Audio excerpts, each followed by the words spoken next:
For those of you planning on watching that today, I guess Stephen A. dies in this one. Yeah, catches it.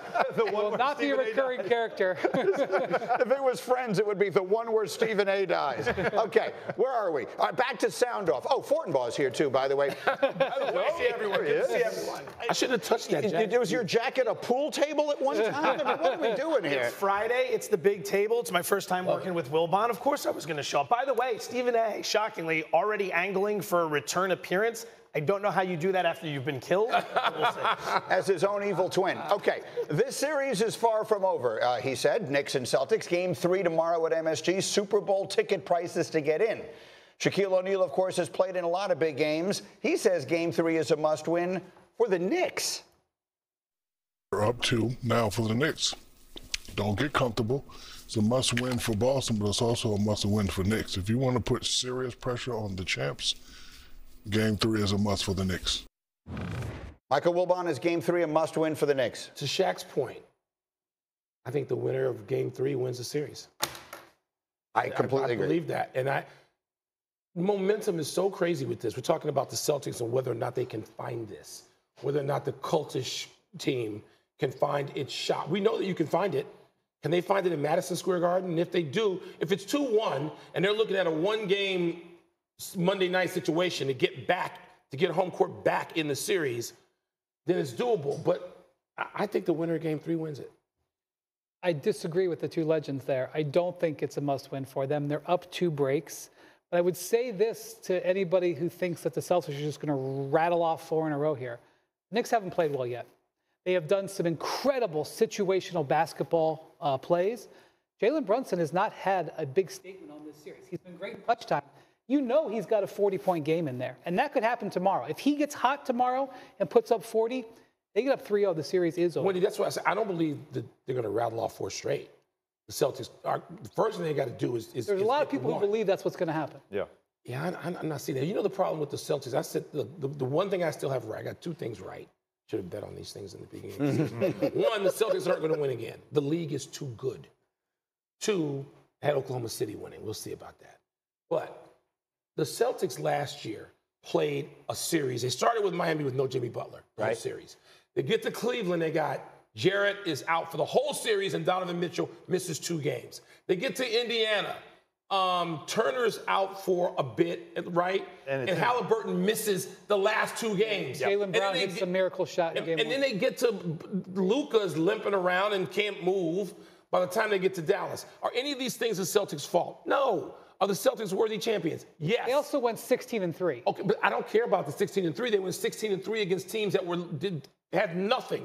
The Knicks are a fully engaged, physically healthy, that we know, team now. All right?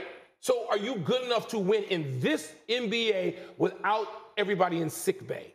That's what I don't think. You know, it's a crazy trend in the NBA. Like you mentioned, they're not going to win another one, right? Since 2019, the defending champ has not reached past the second round of the next year, the following year. And so does that hold up again? Because it's setting up for another one since 2019. But if Jalen Brunson goes for 40 in Game 3, there'll be a statue before Game 4. That's correct. Because this is at Madison Square Garden. This is probably the biggest game, and we already know how much tickets are going for. Let's show that, by the way. C36, the get-in price right now at Vivid Seats is $611. If you really want to splurge. That's the cheapest. I'm buying that. The most expensive ticket is over $27,000. It is being compared. The secondary ticket market people are comparing this game to Super Bowl ticket pricing. Go ahead. And so that tells you just where this is significantly when it comes to basketball at Madison Square Garden, which the last 3 years it's been a lot better. But we all know in this century it has not been great. This is the game of the century right now at Madison Square Garden when it comes to Knicks basketball since '99. The Cavs are limping in to Indy tonight. Indy could win that series very, very well. If the Knicks get 2 more wins here and Indy beats Cleveland, the Knicks would have home court. Yeah. in the conference finals. So this is, what's on the edge of the knife here is pretty amazing. Let me get Fortenbaugh in here. From the jacket. Let's go. I like the jacket notwithstanding. From a gambling perspective, as you look at this series right now, what are the people who know what they're talking about thinking? Starting with the players and then working your way through. Karl Anthony Towns had a sensational game number 2, right? He's 56% from the floor. He hits 21 points. You'd want to go the other way on that in game 3. Towns is a historical zigzagger throughout the course of the playoffs because he's been inconsistent. Player prop is 19.5 points. You go under for 3 key reasons. 1, this series has been played at a very slow pace. That limits the overall opportunities. Number 2, he continues to get into foul trouble, which limits his overall opportunities. You like Tatum over 38.5 total. Combine the points and rebounds. He's been getting close to that despite the fact that as a 45% shooter, he's only shooting 28% in the series. He's cleaning up on the glass. At some point, when the shots fall, that number goes flying Tatum over. always rebounds. Yeah. Yes. The bigger the game, the better he rebounds. He may not make the shots, he always rebounds. It's sitting 9.5, and he's had 14 plus in each of the first 2 games. You can continue to bet that over. We've been kicking around, Alan and I and some others. This is the biggest basketball game at Madison Square Garden since what? I think the answer is it's the most important basketball game in the Garden since the turn of the century. I think you have to go back to the '99 finals. Yep. Game with the magnitude of what winning this series would be. A game. He got to the second as big as this. The Indiana series. The Indiana series, but the first game of that series they lost because they batted the bunny against the Celtics in the first round. They should have been the favorite in that series. Once they lost that game and Tyson Chandler was injured, that had like a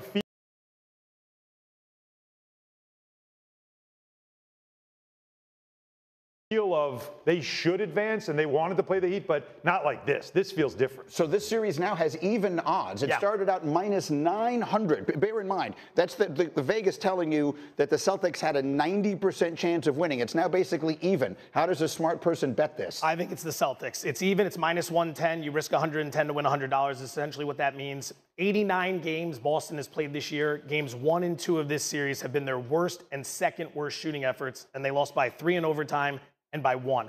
We don't need a great shooting effort. What if you have an average shooting night? This is a team over the last 2 years, 61 road wins, most in the NBA. I think they get game 3 like you guys were talking about, and then it flips the series. They haven't lost 3 in a row since they lost 3 in a row to the Heat 2 years ago in the playoffs. I understand that the Knicks fans are very frustrated that people are not giving them enormous credit and saying they're the greatest thing we've ever seen.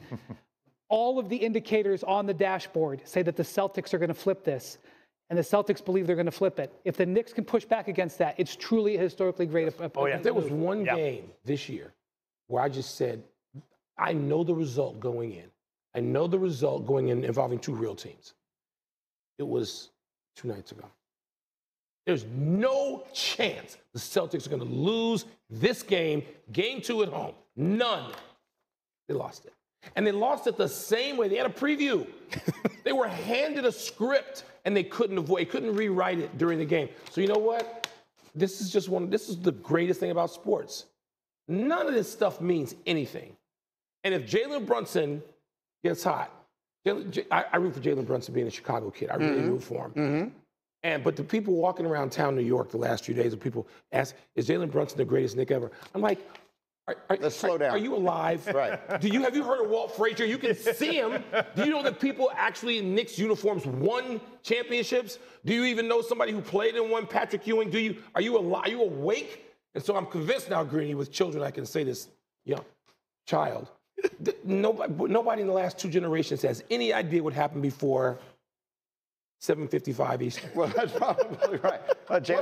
Jalen Brunson. I love Jalen. And Jalen would agree with you. Jalen Brunson, by the way, is a kid who grew up in Chicago and then went to Villanova. If that sounds familiar after yesterday, it's not a coincidence. Coming up, I'm going to ask Michael Wilbon a question that in my 30 years of broadcasting, not only have I never asked, but I never imagined I would.